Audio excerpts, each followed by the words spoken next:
안녕하세요. 자, 이 시간에는 우리 기독교 강요 시간입니다. 지난 시간에는 간추려져 있는 기독교 강요에 대한 것을 설명했어요. 이 시간은 우리가 본문에 들어가서 제1권부터 좀 자세히 할 겁니다. 그러니까 지금 기독교 강요는 칼빈에 관련된 기독교 강요 5권, 지금은 4권으로 줄어져 있는데 제1권에 있는 부분, 창조주의 하나님에 대한 지식 부분부터 시작할 겁니다. 지금 가지고 있는 자료, 인터넷에 올려져 있는 가지고 있는 자료는 영문으로 되어 있는 본서를 한글로 번역한 번역본입니다. 그러니까 이것은 이 기독교 강요 이 1권부터 시작하는 우리 교재는 뭐 간추려져 있는 것이 아니고 또 기독교 강요에 대한 이렇게 좀 이렇게 설명해 놓은 그런 책자가 아니고 이거는 원문 그대로, 그러니까 영어로 번역된 강요를, 기독교 강요를 한글로 번역해서 나오는 교재입니다. 그렇기 때문에 이 교재는 바로 영문으로 되어 있는 CD를 이렇게 기독교 강요의 영문으로 되어 있는 CD를 한글로 번역해 가지고 교재로 카피해서 지금 사용하고 있는 교재이기 때문에 우리 홈페이지에 들어가서 다운로드해서 보셔도 되고요. 거기서 바로 직접 다이렉트로 보셔도 됩니다. 그래서 이것은 서점에 나와 있는 것은 아니고요. CD에 있는, 영문으로 되어 있는 CD에 있는 기독교 강요를 한글로 번역해서 번역해서 카피했기 때문에 서점에 있는 것처럼 서점에서 나오는 그렇게 기독교 강요에 있는 책처럼 그렇게 되어 있지 않고,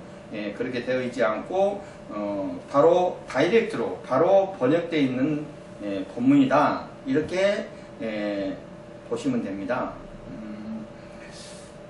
그래서 CD가 혹시 여기에 관련된 CD가 필요하시면은 우리 신학교에 문의하셔서 이야기하시면은 아마 그 문제는 해결될 거라고 봅니다.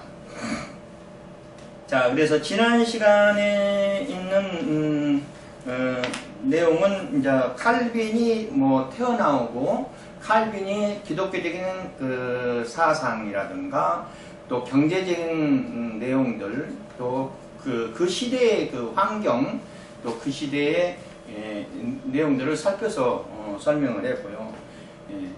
이번 시간부터는 이제 본격적인 기독교 강요의 제1권부터 시작하는 겁니다. 그래서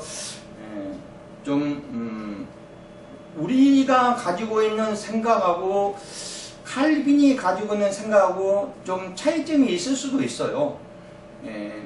그래, 항상 제 강의 시간에 이야기하는 내용이 뭐냐면은 정답은 성경에 있고요. 칼빈이 정답이라는 것은 아닙니다. 칼빈은 하나의 참고서에 불과하죠. 참고에 불과한 겁니다. 교과는 여러분이 교과서고요. 거기에 대한 정답은 성경에 있고요. 그래서 여러분이 가지고 가고자 하는 신앙 관련이나 여러분이 가고자 하는 사역 속에서 내가 본문이고 내가 본래고, 칼빈은 내가 가고자 하는 사역 속의 하나의 참고다, 이렇게 보시면 됩니다.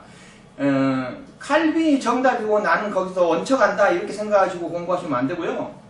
내가 공부하는 데 있어서 칼빈은 하나의 참고고, 또 칼빈뿐만 아니라 다른 신학교, 웨슬러다든가 다른 학문들도, 신학적인 학문들도 다 참고서지 정답은 성경이니까 정답이라고 볼 수는 없습니다. 내가 가고자 하는 거에 하나의 참고의 로 생각하시고 물론 내가 생각하는 신앙관념에 비춰서 봤을 때 야 이것은 좀 내가 가지고 있는 생각보다 틀리다 해가지고 또는 너무 그쪽으로 또 너무 깊이 또 칼빈주의자처럼 깊이 또 가는 것도 좀 그렇고요. 참고 삼아서 내가 신학을 하는 데 있어서 또는 목회하는 데 있어서 내 신앙 생활을 하는 데 있어서 또는 내가 여러 가지 사역 속에서도 하나의 참고로 두겠다, 참고 삼아서 가겠다 하는 쪽으로 접근해서 공부하면 좋겠습니다. 성경이 정답이죠. 답은 참고 서적이죠. 칼빈이나 다른 서적들은. 근데 성경은 정답이 아니고 다른 것에 정답을 두고 가면은 잘못하면은 이단으로 빠질 수도 있습니다. 그러니까 그런 면에 봤을 때 좀 신중하게 생각을 해야 돼요. 성경이 정답이고 거기에 성경을 풀어나가는 데 있어서 필요한 서적이죠. 참고 서적인 겁니다. 그래서 그렇게 접근하면 좋겠다라고 봅니다. 학생들이 내가 칼빈에 대한 저는 칼빈만 가르치는 것이 아닙니다.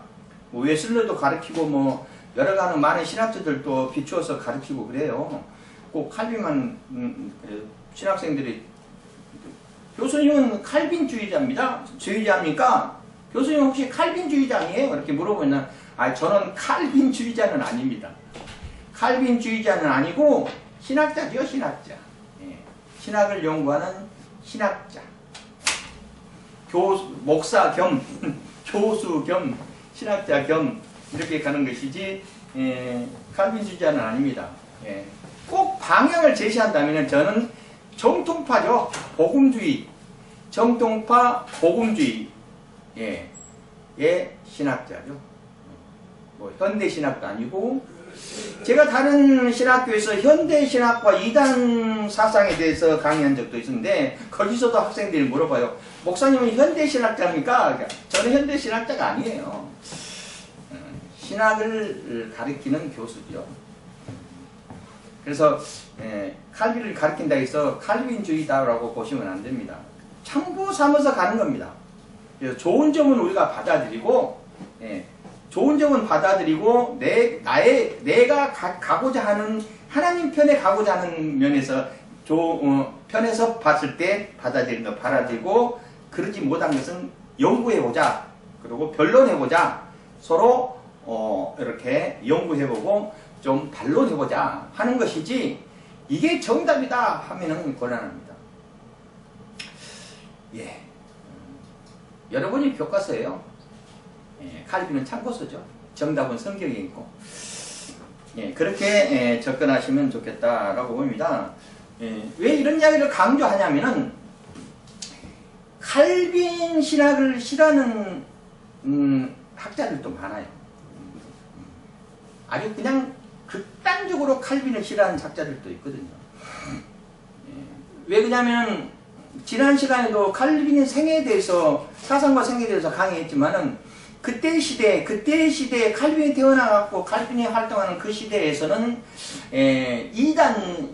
이단성이 있는 것이 확실하게 정립이 안 돼 있는 시대에서 태어나서 그때 활동하는 프로테스탄트의 신학자죠. 개혁자, 개혁신학자. 그래서 종교개혁에 참여하기 위해서 루터를 비롯해서 칼빈도 종교개혁자라 이렇게 평가하기도 합니다. 후세에. 그러나 그때 당시에 극단적인 칼빈 추종자들에 의하여서 많은 사건들이 일어났어요. 그래가지고 서로 그 전쟁이 나기는 좀 그러고 서로 그래서 사람들도 많이 죽고 이래서 또 그쪽 방면으로 생각할 때 싫어하시는 학자들도 있습니다. 그러나 극단적인 칼빈이라 해서 칼빈이 극단적인 추종자는 아니에요. 칼빈이 자기 칼빈주의자들 극단적으로 추종하는 추종자가 아니고 칼빈은 단지 사상만 제공한 것이죠.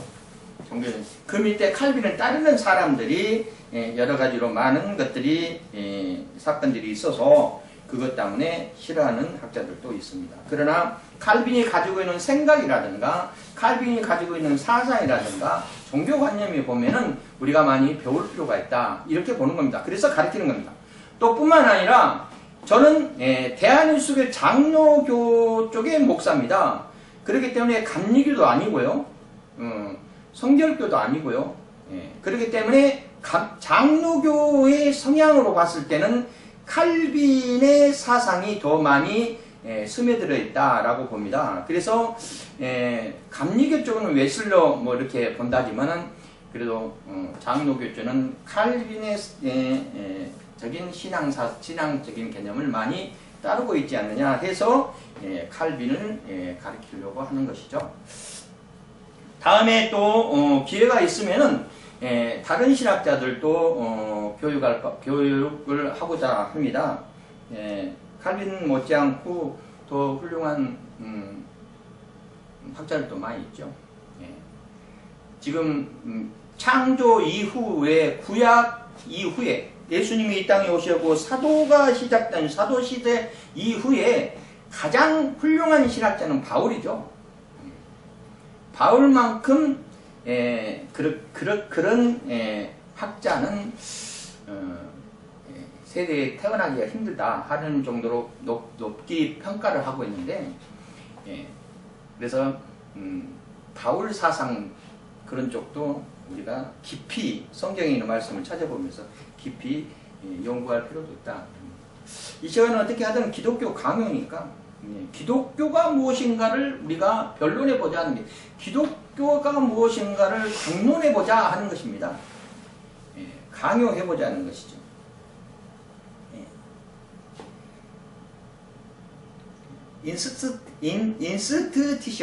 인스티튜션 쪽으로 가는 거죠. 그러니까 이것은 무슨 뜻이냐면은 교육한다는 제도를 규정한다는 뜻이죠. 교육하고자 하는 것이죠.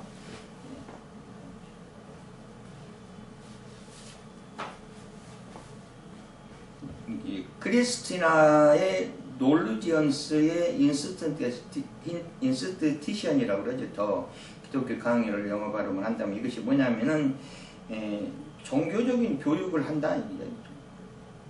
기독교적인 것을 교육한다 하는 뜻이죠. 강요한다는 것입니다. 기독교에 대해서 한번 칼빈 생각을 한번 살펴보자 하는 것이죠.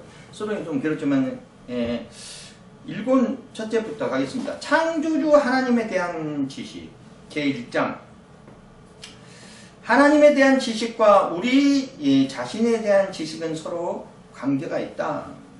하나님에 대한 지식과 우리 자신에 대한 지식은 서로 관계가 있다. 이것은 뭐 변명할 여지가 없죠.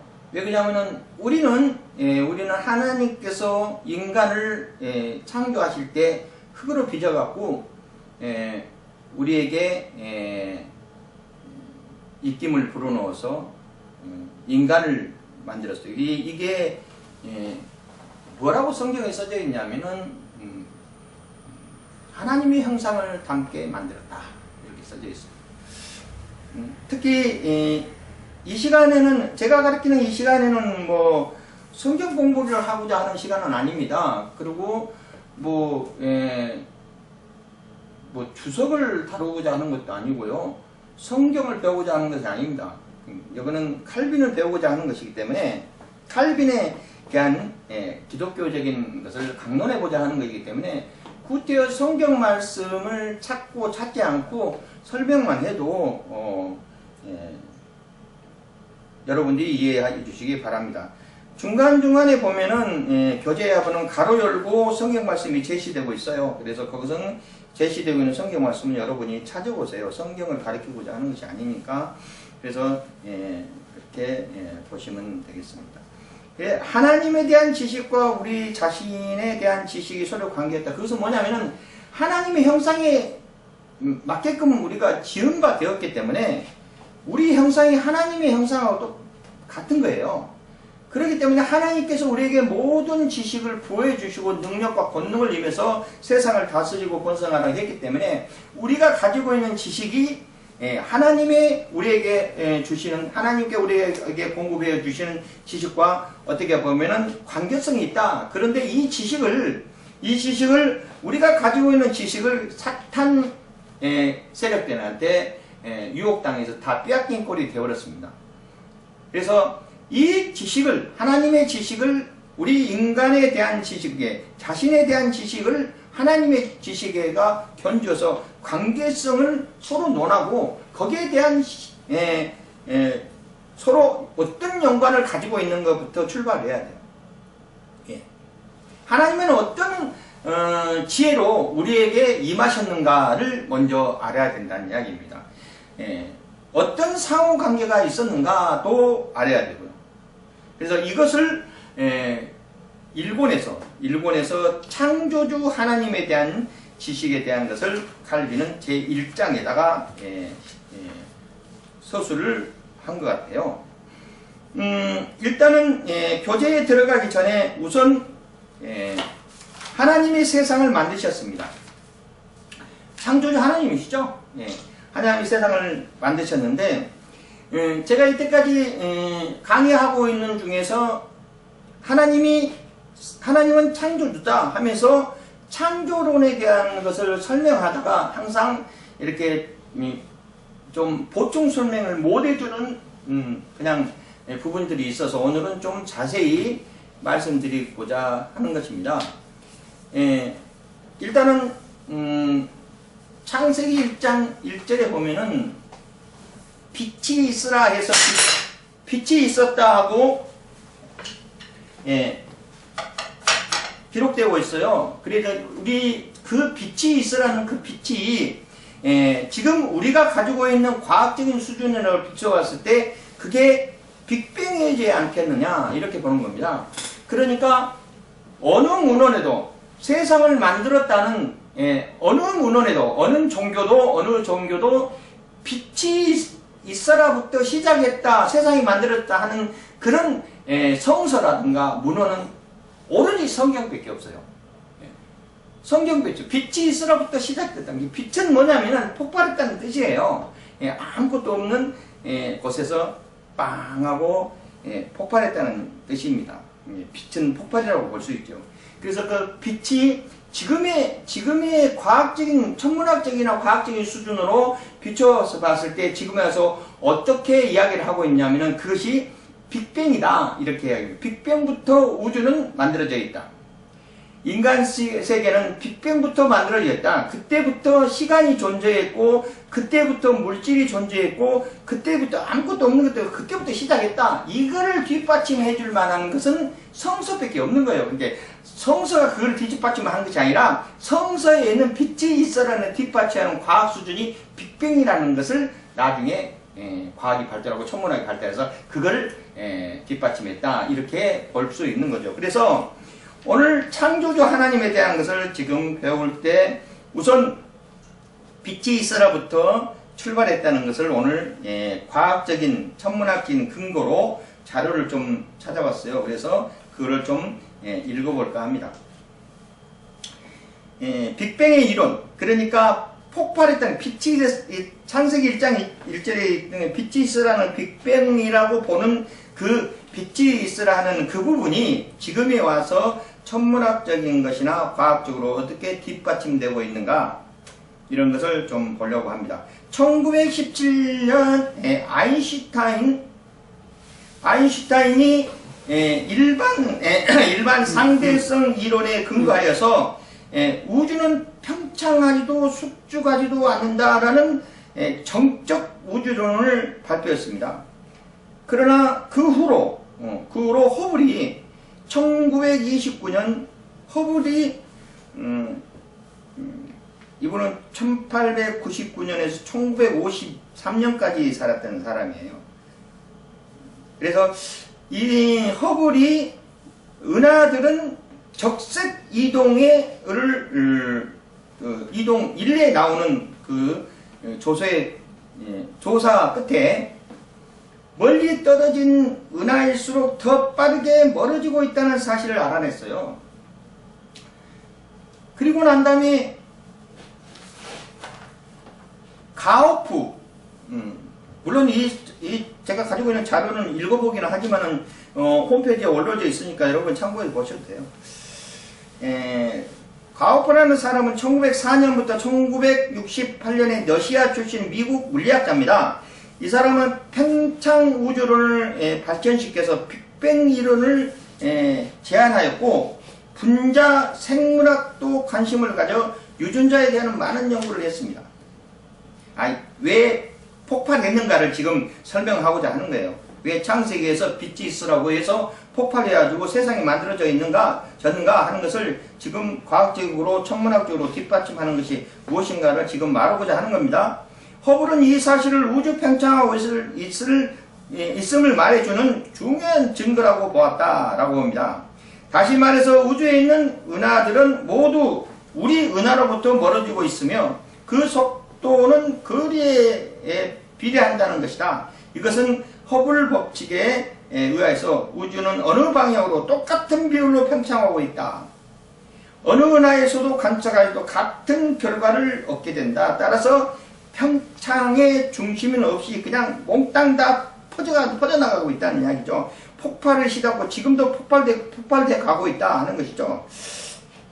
곧 우주의 중심은 없는 것을 의미한다. 그러나 만일 우주가 평창하고 있다면 필름을 거꾸로 돌린 듯이 시간을 거슬러 올라가면 언젠가는 한 점에 모이게 된다 하는 것이 과학적인 이론이죠. 이것의 빅뱅 이론의 기초가 되었다는 것이죠. 1948년 미국 물리학자 가모프가 빅뱅 초기의 모습을 선명하게 논문으로 발표했습니다. 그러니까 성경의 1장 1절 빛이 있으라는 것을 천문학적으로 과학적으로 증명했다는 이야기입니다. 예. 하나님이 세상을 만드셨다는 것을 증명했다는 이야기예요. 그런 온도가 밀도가 높은 초기 우주가 급격한 평창을 하면서 점차 식기 시작하였고 그 초기 우주에서 수소 헬륨 같은 가벼운 원소가 만들어져서 현재까지 우주의 대부분이 차지하게 되었다고 주장합니다. 그리고 그는 대폭발과 함께 방출되었던 엄청난 열과 복사선의 흔적인 우주 배경 복사가 남아있을 것이라고 예언했습니다. 이게 나중에는 이제 더 읽어보겠습니다. 나중에 우주 배경 복사가 복사를 발견했어요. 이게 그것이 무슨 뜻이냐면은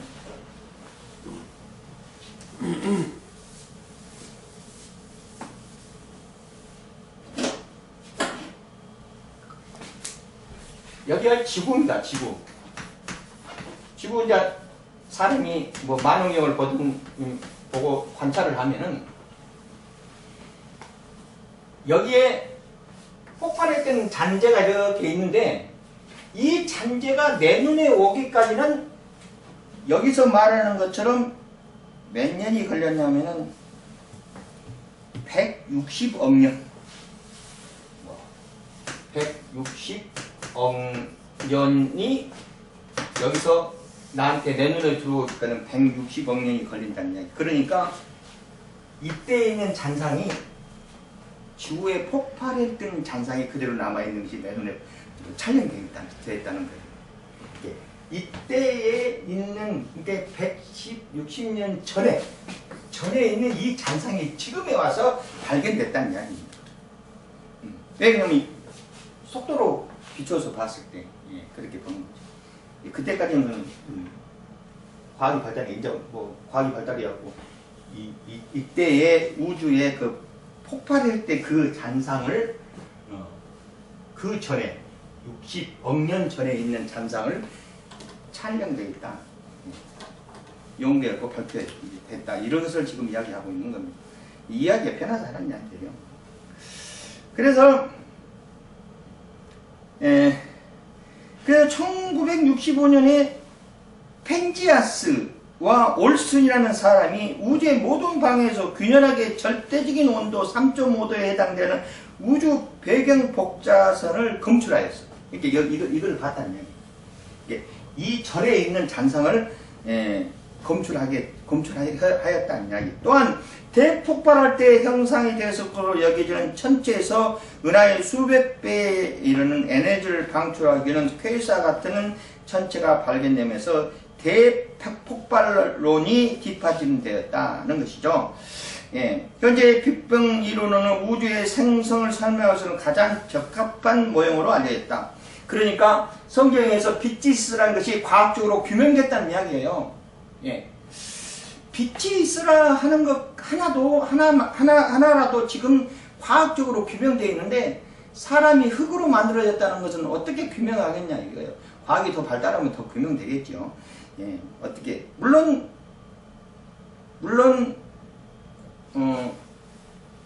인간의 모든 가지고 있는 것이 죽으면 흙으로 돌아간다는 것도 참 일리가 있는 거죠. 원래 만들어진 자리로 돌아간다. 참 하나님의 섭리는 오묘합니다. 계속 읽어보겠습니다. 우주에서 가장 오래된 빛을 보다. 지금 이걸 말하는 거예요. 사실 빅뱅이라는 이름은 영국에서 천문학자 프레드 호일이라는 1950년 창조의 순간을 존재했다는 주장을 깎아내리고 만들어낸 용어였는데 빅뱅 직후 갓 태어난 우주 최초로 들어가보자 해서 그때 지금까지 존재했던 모든 물질을 구성하는 입자를 특이점이라고 부르는 엄청난 뜨거운 일종의 용광로소에 한때 뭉쳐 있었다 하는 것이죠. 꽉 뭉쳐져 있어요. 한 점으로 뜻이죠. 그 전에는 흑암의 운행에 하나님의 흑암에 운행되고 있다는 성경이 기록되고 있죠. 1948년 러시아의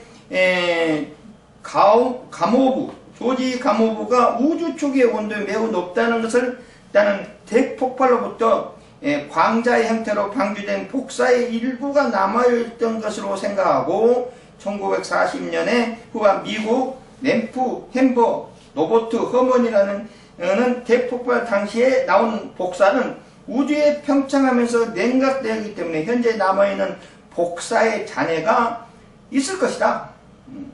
보고 그래서 1950년도에 초반 물리학자들이 우주 초기의 역사의 재구성 문제에서 심각한 연구 주제가 아니었기 때문에 그 논문에 오랫동안 묻혀져 있었어요. 그러므로 나중에 우주 배경 복사로 불리게 된 것이 찾아내고 난 후에 발견된 후에 연구가 다시 시작되었다 이렇게 봅니다. 다 읽어볼 수는 없고요. 중간중간에 부분만 읽어보겠습니다.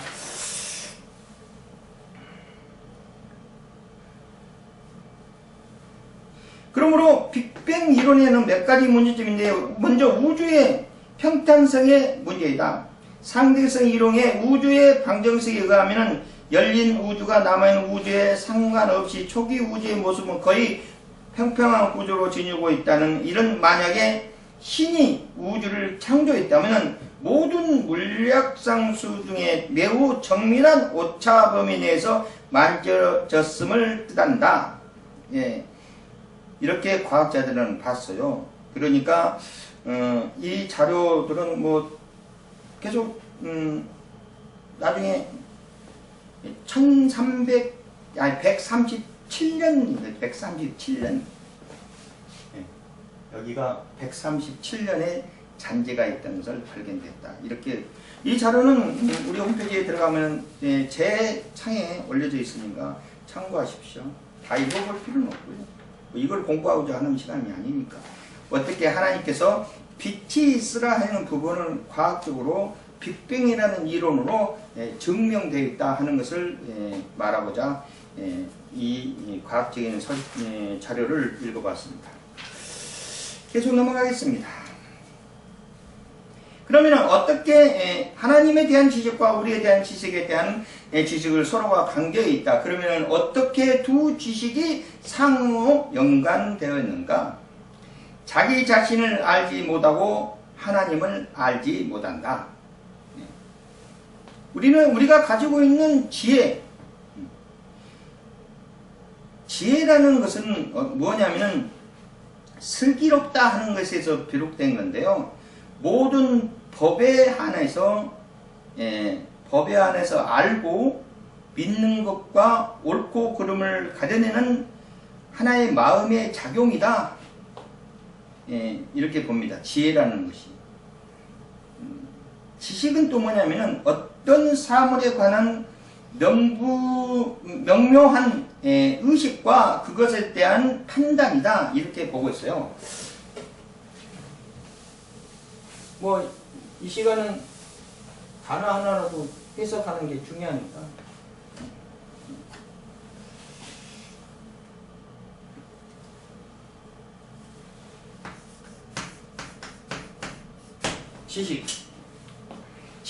지식이라는 것은 어떤 사물에 관한 명료한 의식과 그것에 대한 판단이다.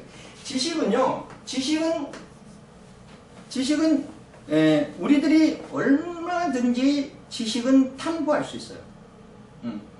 왜냐하면 지식은 노력하면은 가능합니다.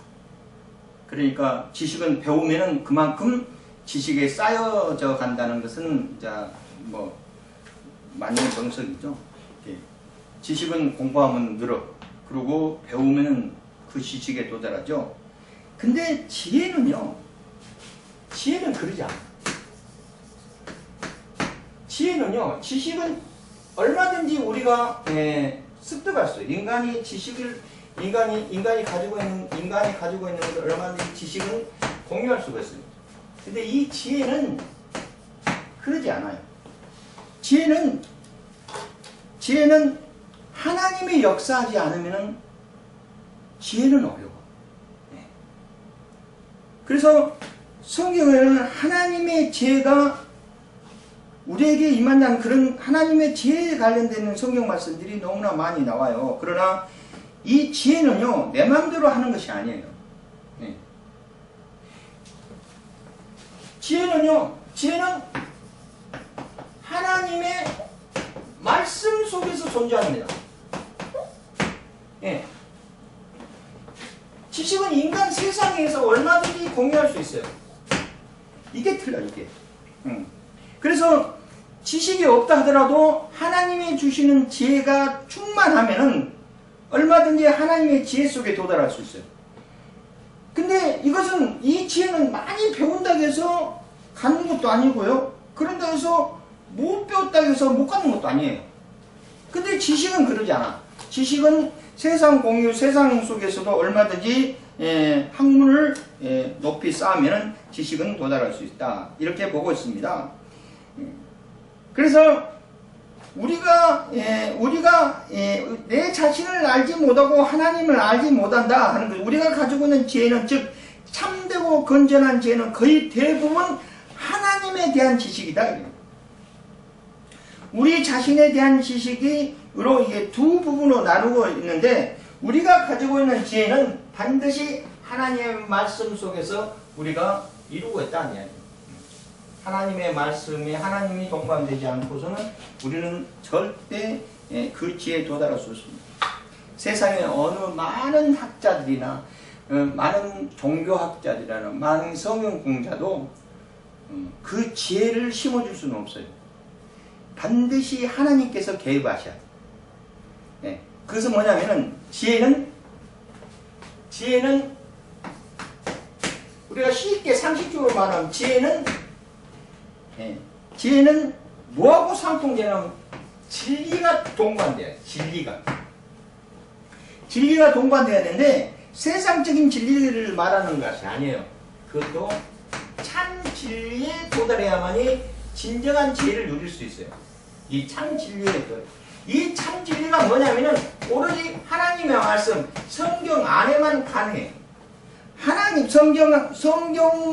성경 안에서 하나님이 개입하지 않고 하나님께서 역사하시지 않으면은 참 진리를 깨달을 수 없는 것처럼, 하나님께서 역사하지 않으면은 우리는 진정한 지혜를 누릴 수가 없습니다. 반드시 하나님께서 역사하시고 성경 속에서 깨달음을 얻어야 돼. 그러지 않고는 지혜에 도달할 수 없습니다. 성경 속에서 깨달음을 얻어야 돼. 깨달음으로 돼. 예. 그러지 않으면은 우리는 지혜를 도달할 수 없습니다.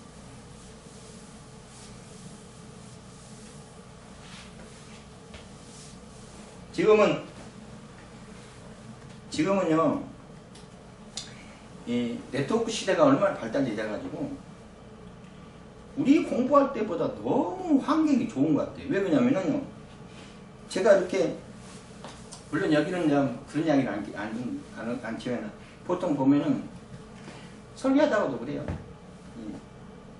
이제, 지혜라는 단어가 나오면, 자, 지금부터, 예, 핸드폰 갖고 지혜라는 단어를 찾아봐라. 그러면은 지혜라는 단어를 찾아보는데 어디서 찾냐면은 성경 말씀에서 지혜라는 단어가 있는 것을 몽땅 찾아봐라. 그러면은 성경의 찾기에서 지혜라는 단어를 해서 검색하면은 성경 말씀이 몽땅 다 떠. 얼마나 편리한지 몰라. 응? 예. 구태여 내가 여기서 성경 몇 장 몇 절 말 안 해도 지혜하면은 몽땅 다 뜬다니까. 응? 그만큼 네트워크망이 너무나 발달돼가지고, 예. 지금, 예, 옛날에는 우리가 책을 사갖고 공부하면은 책을, 이렇게 두꺼운 책을 사다가, 한 필지를 사다가 책장에 넣어놓고, 속에 뭐가 들어있는지도 몰라. 응? 근데 지금은 컴퓨터 안에 서적이 들어가 있어가지고 사랑하면 사랑에 관련된 문헌들이 한 번에 다 떠. 어?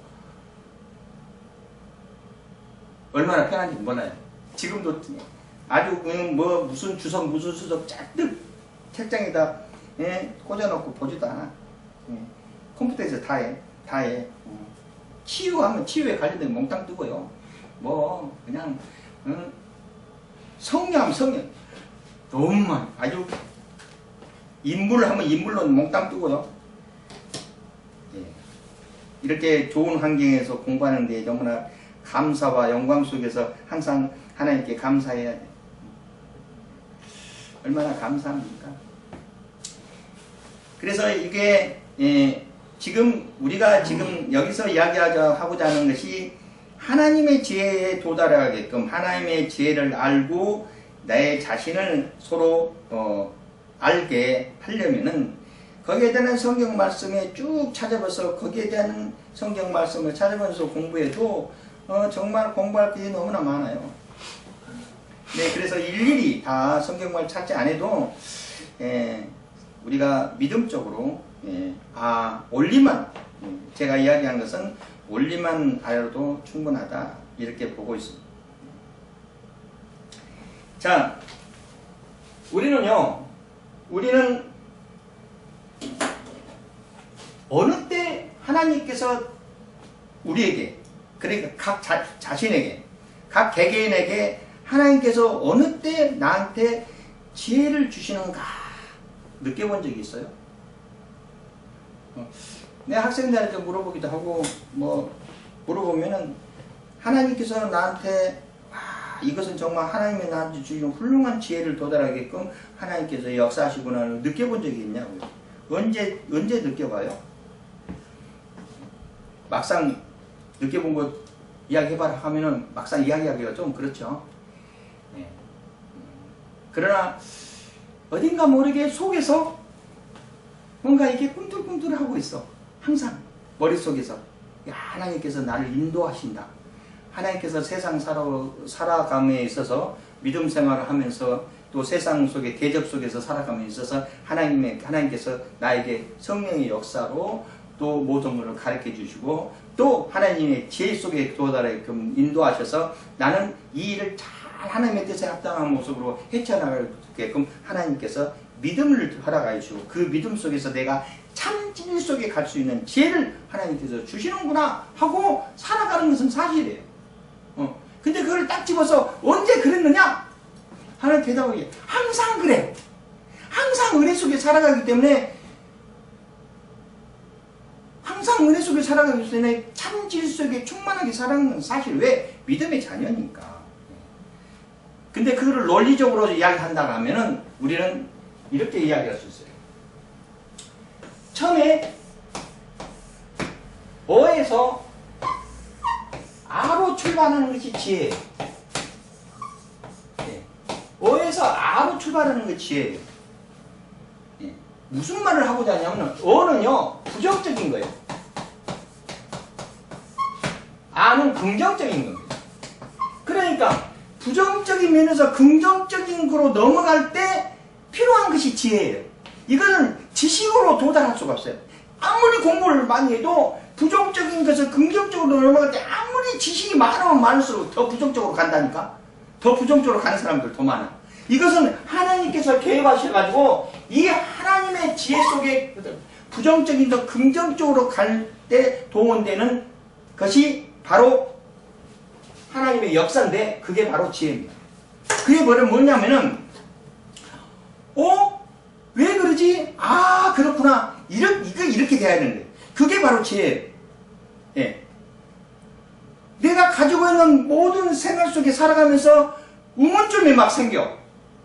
의문점이 생기는 이거는 아무리 어느 책에도 나온 것도 없고 어디서 배울 만한 것도 없고 하여튼 문제점은 잔뜩 생기는데 어느 순간에 하나님께서 나한테 믿음을 주시고 은혜를 넘게 하시고 성령이 충만하니까 아 그렇구나 하고 느낀다 이거야. 깨달음을 얻었다는 이야기야. 그게 바로 지혜입니다. 예. 그게 참 진리 속에 거하는 거예요. 예. 그게 참 진리 속에 거하는 거예요. 하나님의 품성이 닮아가는 겁니다. 이게 지혜예요. 왜 그랬냐면은 아담이 뭐 항상 하는 이야기지만 아담이 선악과를 먹기 전까지만 해도 이 부정적인 것과 긍정적으로 생각하는 그런 것이 없었어요. 그냥 자연스러운 그대로 생존하고 살아가다가 사단의 꼬임을 받아갖고 선악과를 꼴까닥 먹었네. 그래가지고 무엇을 느꼈냐면 이걸 느꼈다냐. 부정적인 것이 속에 들어왔어요. 악이 스며들었습니다. 그 전까지는 그런 걸 못 느꼈어요. 인간은. 근데 왜 그럴까? 계속 물음표야. 계속 물음표. 왜? 영이 죽어버렸거든요. 계속 왜 그러지? 왜 그럴까? 답을 낼 수가 없어. 느낌표를 못 가. 답을 못 내는 거예요. 부정적이냐 긍정적으로 답을 못 내. 못 내고 맨날 하면서 실수 연발하고 살아가. 근데 예수님께서 이 땅에 오셔가지고 그렇구나 하는 것을 제시해 주셨어요. 그렇구나. 이제 깨달음을 얻었다는 이야기죠. 예수 믿고. 그게 지혜. 예수 믿는 것이 지혜라니까. 그러니까 쉽게 말해서 예수 믿지 않고는 절대 지혜에 도달할 수 없어요. 성경 속에 거하지 않으면 절대 성경을 예수 믿지 않고 성경책만 가지고 있고 읽기만 해도 지혜를 도달할 수 없다니까. 예수를 믿고 난 후에 성경을 보면서 깨달음을 얻어야 지혜에 도달하는 것이에요. 그러지 않고는 책에 불과해. 책에 하나의 성서에 불과하다니까. 그게 지혜인 거예요. 그래서 언제 내가 하나님께서 나를 지혜에 도달하게끔 하나님이 역사하셨냐. 이제 하고 느낌표 하고 긍정적인 생각을 갖고 있는 믿음의 자세로 임할 때 지혜가 동반합니다. 참 진리를 깨닫는 거지. 깨달음을 얻는 거예요.